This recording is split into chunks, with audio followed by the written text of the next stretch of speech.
BFM Business présente Edwige Chevrillon, la grande interview. Bonsoir à tous, bienvenue dans cette grande interview. Ce soir, je reçois Olivia Grégoire et les ministres délégués chargés des PME, du commerce, de l'artisanat et du tourisme. Bonsoir Olivia Grégoire. Bonsoir Edwige Chevrillon. Merci d'être avec nous. Vous sortez tout droit de l'Assemblée nationale. On parlera du reste de partage de la valeur, puisque c'est en discussion, le texte est en discussion à l'Assemblée nationale. Et puis du plafonnement des loyers commerciaux, parce que c'est aussi important. On verra que, notamment dans le secteur de l'habillement, il y a des faillites en série. Première question, peut-être une réaction à ce qu'a dit tout à l'heure Emmanuel Macron. Est-ce qu'il faut raccourcir les vacances scolaires? C'est un serpent de mer, mais en tous les cas, il a été remis au goût du jour par le président lui-même et qui demande évidemment au ministre de l'Éducation nationale, mais pas que, parce qu'il y a des conséquences économiques, de réfléchir sur la question. Qu'est-ce que vous en pensez, sachant que le tourisme, l'hôtellerie-restauration, pour eux, c'est un enjeu très important. Ils préfèrent que ça soit étalé, les vacances scolaires. Alors, c'est extrêmement frais, ça fait quelques heures. C'est une idée que le président a posée sur la table, d'abord et avant tout, parce que c'est un sujet en matière d'égalité des chances. Ça dépend de là où vous grandissez, ça dépend du pouvoir d'achat de votre famille. Il y a beaucoup de nos enfants qui n'ont pas la chance de partir en vacances, alors que d'autres, plus aisés, peuvent partir en vacances. J'en profite pour glisser, parce que c'est un sujet auquel je tiens, que j'ai d'ailleurs augmenté de 40% le budget du tourisme social, l'Agence nationale des chèques vacances, pour que nos plus jeunes, même si les parents ne peuvent pas les emmener, puissent partir en colonie de vacances, comme on avait fait les vacances apprenantes. Donc on a considérablement augmenté les budgets. Ce qu'a proposé le président de la République, c'est effectivement qu'on réfléchisse à cette durée de 2 mois, qui est parfois une souffrance pour des enfants qui partent pas, qui s'ennuient et qui ne changent pas de lieu. D'abord et avant tout, le ministre de l'Éducation nationale va expertiser cette idée, discuter avec les syndicats. Et moi, je ferai de même. Évidemment, dans le cadre de la coordination par la Première ministre, j'aurai, dès la fin de l'été, dès la rentrée, des échanges avec des acteurs que vous connaissez, qui représentent l'hôtellerie, la restauration, GHR, l'UMI, mais aussi l'hôtellerie de plein air, pour voir ce qu'ils en pensent. Il y a 2 choses qu'il faut avoir en tête sur le tourisme. Le tourisme français se porte très bien.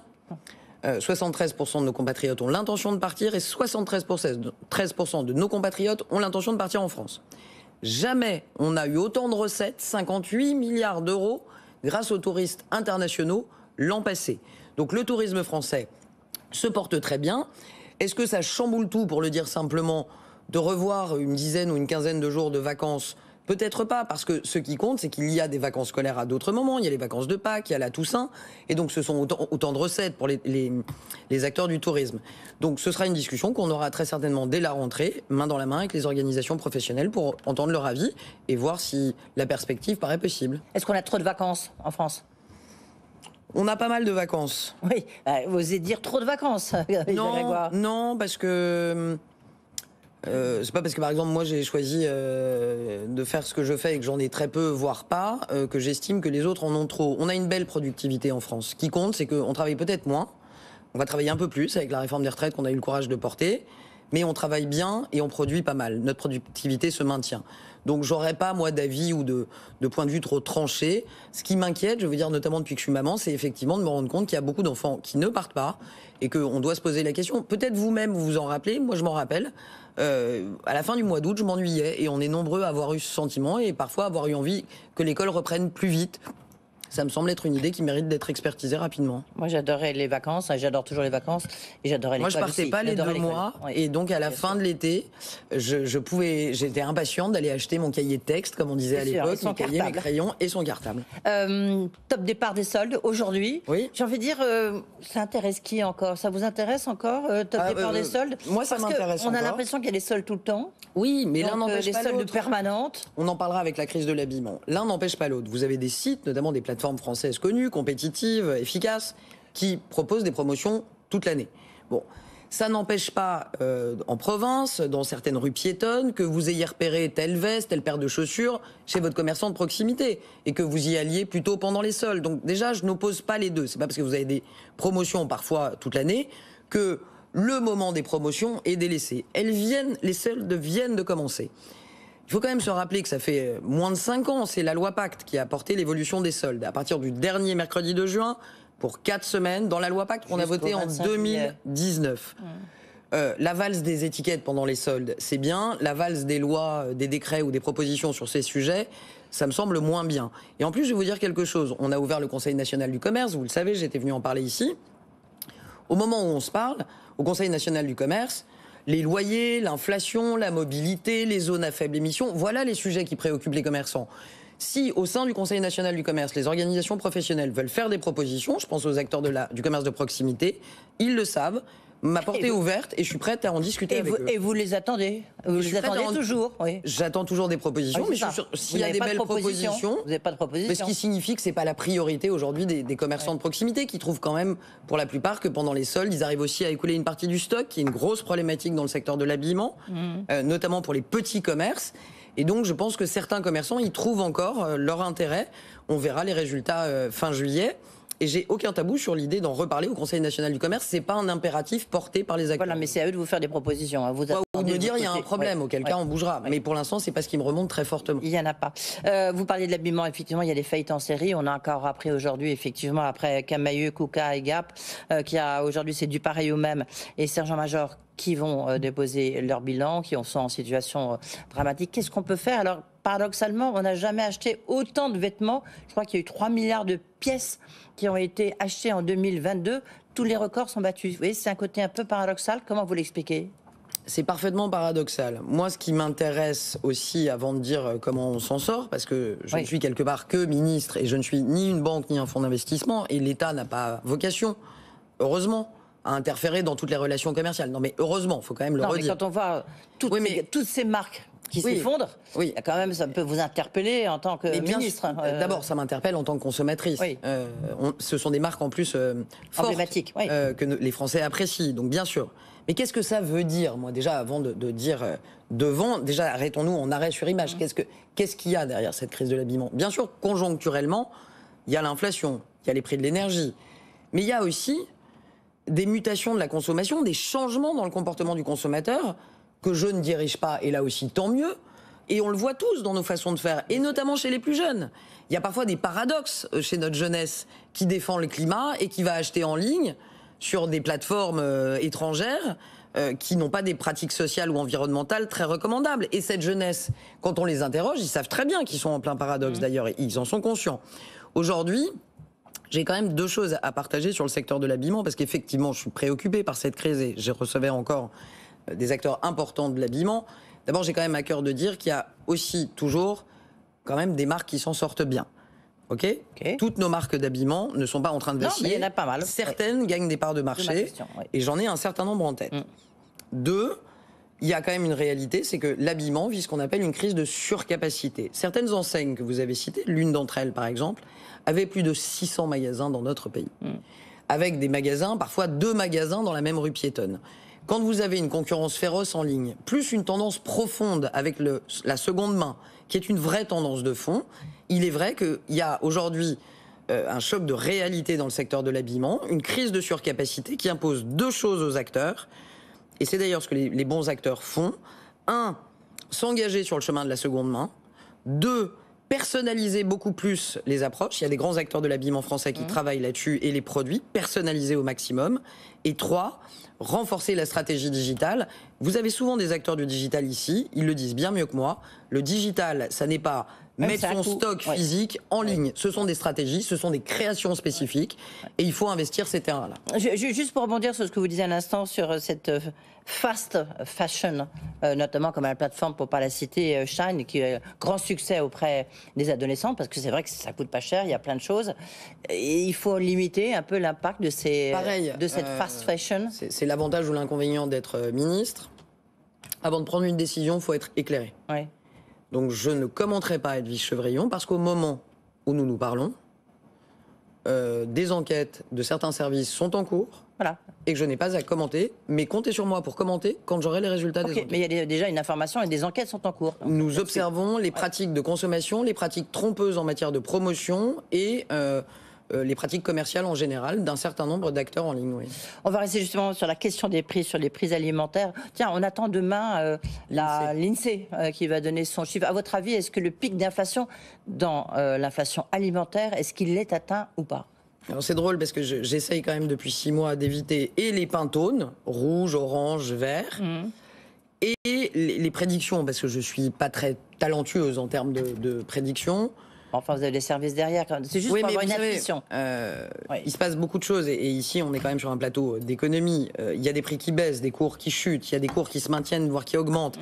J'entends beaucoup de généralités et pas mal de caricatures sur un sujet qui demande quand même un peu plus de précision. Ce qu'il y a de sûr, déjà, Edwige Chevrillon, c'est que ça a arrêté de monter. Ok, je parle de l'inflation alimentaire, mais c'est pas là pour l'inflation lissée au global aussi. L'inflation alimentaire, elle était à 15,8 en avril, elle est à 14,9 en mai. Ce que je peux vous dire, c'est que je pense que nous serons en juin encore en baisse, plus bas que 14,9%. Et je pense aussi, et j'en suis même sûr, que nous aurons, à partir du 1er juillet, des baisses de prix visibles dans les supermarchés sur un certain nombre de références. Vous le savez, nous avons appelé avec Bruno Le Maire, en plus du panier anti-inflation que j'ai porté et qui va être prolongé pour certains jusqu'à la fin de l'année, panier anti-inflation dont on mesure toujours une baisse moyenne d'environ 13% sur les produits du panier au mois de juin. Donc cette baisse, elle est là. En parallèle, on a demandé aux industriels, depuis 2-3 semaines, je vais réagir sur ce qu'ont dit ce matin les acteurs de la grande distribution. Mais moi, je ne suis pas partie prenante. Moi, je ne suis ni distributeur... Non, mais en même temps, vous l'avez mis la pression. On est d'accord. Vous êtes non, mais on a mis la pression à tout le monde.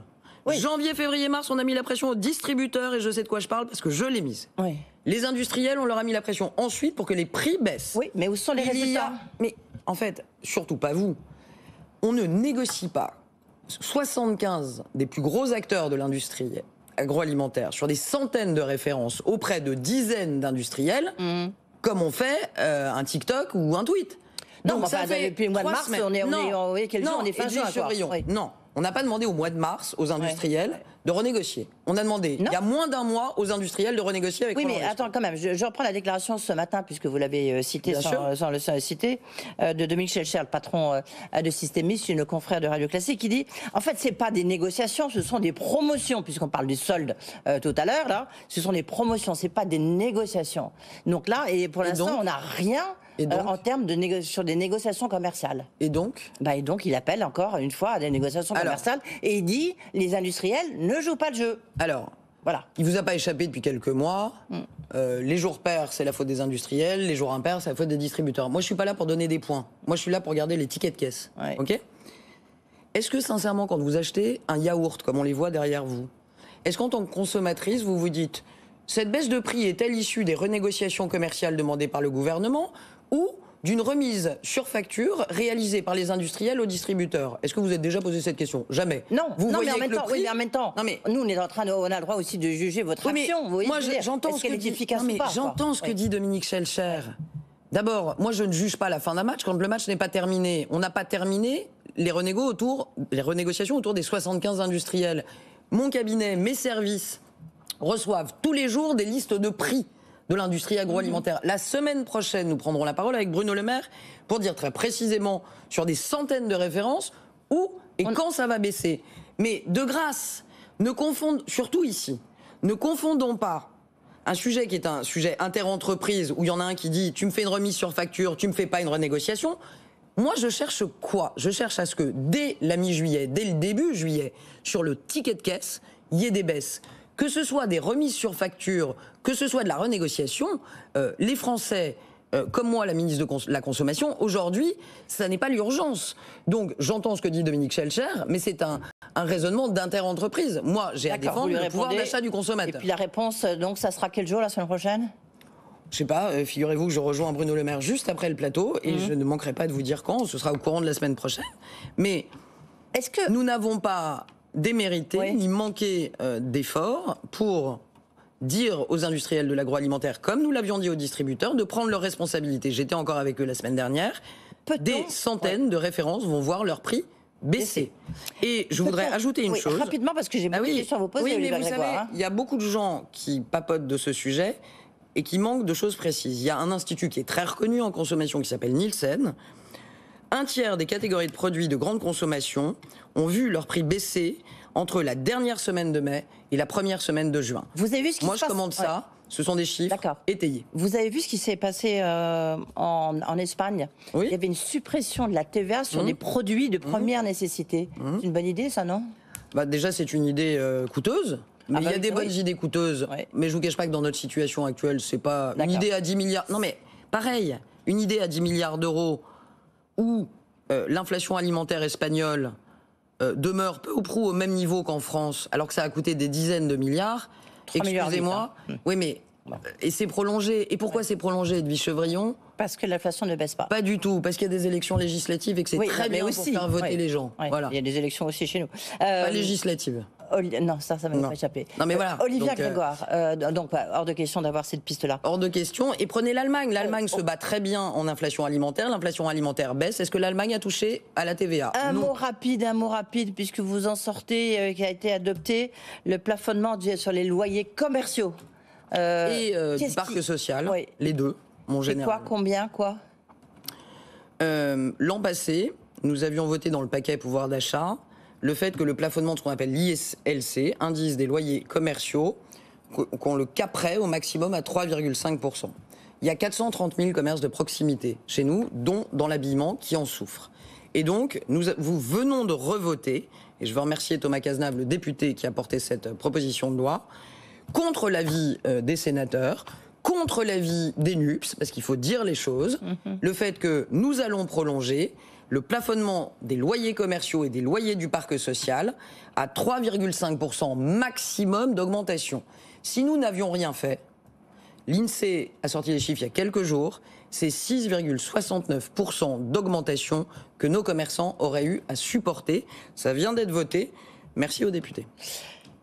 À propos de députés, partage de la valeur, le texte qui est issu justement de l'accord qui avait été signé entre les partenaires sociaux est en discussion à l'Assemblée nationale. Il y a tout un débat pour savoir est-ce que partage de la valeur, intéressement, participation, voire prime Macron, est-ce que ça va remplacer les hausses des salaires? Et il y a beaucoup d'inquiétudes sur ce plan-là, inquiétudes qu'on peut comprendre lorsqu'on écoute certains chefs d'entreprise ici présents sur le plateau de BFM Business. Alors, deux choses. D'abord, l'année qu'on vient de passer démontre que non, Edwige Chevrillon. Des hausses de salaire en moyenne, moi je parle de l'écosystème dont j'ai la charge, dans les PME, c'est entre 4 et 5% d'augmentation de salaire qui ont été négociés au NAO, aux négociations de septembre dernier. Bon, donc les salaires ont augmenté dans la plupart des PME. Et en même temps, c'est aussi dans les PME que vous avez eu le plus de primes Macron, la prime partage de la valeur. Et en plus, la prime Macron, dans ces entreprises, elle a souvent dépassé 1 000 €, c'est-à-dire plus que dans les grands groupes. Donc ce que je viens de vous dire, c'est qu'on peut avoir vu une augmentation des salaires et avoir des primes. Bon, l'un n'empêche pas l'autre. Deux, je vais revenir un peu en arrière, mais quelle est cette société, et c'est un combat que je mène notamment au Parlement contre l'extrême gauche, quelle est cette société où il n'y a que le salaire qui compte? On a tous grandi, en tout cas, j'en connais beaucoup, avec des parents qui avaient ce qu'on appelait à l'époque un fixe et qui avaient parfois des primes ou du variable. Ce qui mettait... Oui, enfin le salaire, c'est quand même tout ce qui tombe chaque mois. Non mais ça qui définit votre... Ça m'a pas échappé. Votre pouvoir d'achat. Dans des métiers comme VRP, moi j'avais une mère qui était indépendante et VRP, le salaire permettait de payer ce qu'on appelle les dépenses contraintes, le loyer, l'assurance de la voiture, mais les vacances, les petits plaisirs, machin. Heureusement, il y avait des primes. Non mais je pose juste une question. Depuis quand c'est mal les primes? Je demande ça à l'extrême gauche. C'est juste que le salaire c'est bien aussi. Mais ça n'empêche, l'un n'empêche pas l'autre. Voilà. Ça fait on a compris. 4 ans que j'appelle ce débat. 4 ans, parce que j'ai porté une proposition de loi juste avant d'être ministre, en 2020. Ça fait 4 ans que je travaille sur ce sujet, 4 ans que j'y crois. Est-ce que vous avez une idée de ce que représente l'épargne salariale en moyenne par an pour les Français qui en reçoivent? Pour des millions d'actifs. Ça dépend si vous êtes dans un grand groupe ou dans une PME. Ou une moyenne. En moyenne. Oui, je ne sais pas ce que veut dire la moyenne là. La moyenne, c'est vous prenez toute la participation, tout l'intéressement et tout l'actionnariat salarié. Oui. Vous savez combien ça représente? Ça représente 2 440 € par salarié. Oui, c'est un 13e mois. Oui, bien sûr, vu comme ça, mais c'est plutôt dans les grandes entreprises. Délai de mais qu'est-ce qu'on fait justement? Non, mais on ne peut pas ouvrir la porte et pas me laisser dire que justement ce qu'on fait, c'est enfin faire descendre le partage dans les petites. Absolument, tout à fait. En comprenant que les petites doivent avoir le choix des outils. On ne peut pas imposer à une toute petite participation ou intéressement. On doit imposer, vous choisissez le dispositif que vous voulez. Ce qu'il faut, c'est que vos salariés aient plus de pouvoir d'achat. Alors, Encore 2 questions, il nous reste 4 minutes, hein, c'est pour On vous va y dire. arriver. Délai de paiement, vous voulez accentuer, multiplier les Neimanschen. Parce que bizarrement, c'est les PME, justement, on vous en parlait à l'instant, les PME qui payent mieux que les grandes entreprises. D'abord, c'est complètement... L'Observatoire des délais de paiement est installé depuis des années. Et là, tout le monde se félicitait de voir qu'il diminuait un peu ces délais de paiement. Moi, je ne suis pas satisfaite, pour le dire simplement, et en moins de 2 minutes. Les délais de paiement en moyenne d'une PME, c'est 47 jours. Normalement, c'est une trentaine de jours, vous le savez. 47 jours. C'est combien pour les grands groupes? C'est 70 jours. Donc on a des PME qui représentent 99% de nos entreprises quand même, qui sont les premières à payer et les dernières à l'être. Moi, je ne peux pas me satisfaire de ça. Donc effectivement, nous avons décidé, et nous le ferons avec Bruno Le Maire et avec l'ensemble des ministres de Bercy, quand la direction de la répression des fraudes observe que des délais de paiement sont iniques, il y a une communication de la DGCCRF, mais jusque-là, elle n'était pas reprise, pas amplifiée. Je ne me gênerai pas pour citer publiquement les grands groupes qui font de la trésor, comme on dit très simplement, sur le dos des PME. Vous savez pour combien il y en a de trésorerie? 12 milliards d'euros. Okay, quand on me dit que la trésorerie des PME est tendue, voilà une des sources. 12 milliards d'euros, c'est plus que le budget du ministère de la Justice. Justement, la situation est quand même compliquée lorsqu'on est chef d'entreprise d'une PME, de PMI, aussi sans doute des grands groupes. Je voudrais qu'on parle, parce que c'est un sujet qui vous est cher, Olivier Grégoire, pour conclure, la santé mentale des chefs d'entreprise. Qu'est-ce que vous pouvez faire pour eux? Merci déjà de me permettre d'en dire un mot. Je trouve en un mot que ça fait des décennies que je trouve que c'est un sujet tabou. On en parle très peu. Et pourquoi tout d'un coup vous y pensez? C'est parce que j'ai la chance d'être ministre et que j'ai la chance de pouvoir étayer une feuille de route et de travailler aussi des sujets qui m'importent. Je pense que ce qu'ont vécu les chefs d'entreprise, et notamment des petites, ces 3-4 dernières années, du Covid, de l'inflation, est extrêmement difficile. On parle beaucoup de leur résilience. Mais moi, j'ai à cœur aussi de m'inquiéter de leur santé. Vous savez, les entrepreneurs que vous recevez, leur entreprise, c'est leur bébé, ils y donnent leur vie, ils mettent tout un stress, Et je trouve qu'on ne s'intéresse pas du tout au sujet de la santé mentale et psychologique des dirigeants. Il y a deux formidables associations, APESA à Maroc, qui travaillent main dans la main dans ce pays. D'ailleurs, j'en profite pour dire à ceux qui nous écoutent et qui n'ont pas le moral qu'il y a un site qui s'appelle le portail du rebond.fr où des femmes et des hommes sont là pour vous accompagner, pour vous aider aussi à vous décharger. J'aimerais travailler dès la rentrée prochaine avec ces spécialistes de la santé au travail sur les dirigeants de PME. Et pour que ça débouche sur quoi, vous voyez, déjà qu'ils se posent la question, Edwige Chevrillon, parce qu'ils ne se posent pas la question. Je n'ai pas le temps d'être malade. N'est-ce pas une phrase que vous avez déjà entendue d'un patron de PME? Et on arrive à des drames. Donc déjà, si on arrivait à ritualiser le fait qu'il fasse un diagnostic pour savoir comment lui y va, au moins une fois par an, et qu'ensuite on les accompagne plus. J'aimerais faire des propositions et plus les accompagner, parce qu'on parle beaucoup d'inflation, de chiffre d'affaires, mais pas assez de leur santé. Ça veut dire que vous allez... je cherche à voir, ça peut être quoi? Ça peut être un texte, ça peut être une réflexion? Non, pas forcément, ça peut être du réglementaire, ça peut être le fait que l'État décide d'engager peut-être un peu de budget pour qu'on diffuse beaucoup plus le diagnostic, faire un premier diagnostic. Vous savez, quand on a un problème, d'abord, il faut installer la question. Est-ce que tu as un problème? Je pense qu'il y a des choses à faire là-dessus. Peut-être qu'il faut qu'on soutienne un peu plus les femmes et les hommes du rebond. Je pense que c'est un vrai sujet politique au-delà d'être un sujet économique. On n'a pas le droit à l'échec dans ce pays. C'est quelque chose qui est très mal considéré. Je pense que c'est un vrai sujet de société. Je pense que les patrons de PME ont des choses à dire. Donc je vais lancer une réflexion et porter des actions dans les mois qui viennent, en écoutant aussi les spécialistes que je ne suis pas sur ce sujet. Feuille de route donc chargée, on l'a compris, Olivier Grégoire, mais vous attendez aussi les propositions des acteurs de la distribution, du tourisme. Donc la balle est aussi dans leur camp. Merci d'être venu. Merci à vous. Olivier Grégoire, donc la ministre en charge des PME, du commerce, l'artisanat et du tourisme. Voilà, c'est la fin de cette grande interview. Évidemment, pour ceux qui nous regardent à la télévision, un petit QR code qui s'affiche. Vous pouvez la réécouter et la regarder. Sinon, sur le site de BFM Business, en replay tout de suite, comme tous les soirs, c'est Tech & Co. François Sorel. Bonne soirée. Good Evening Business. Actu, experts, débat et interview des grands acteurs de l'économie.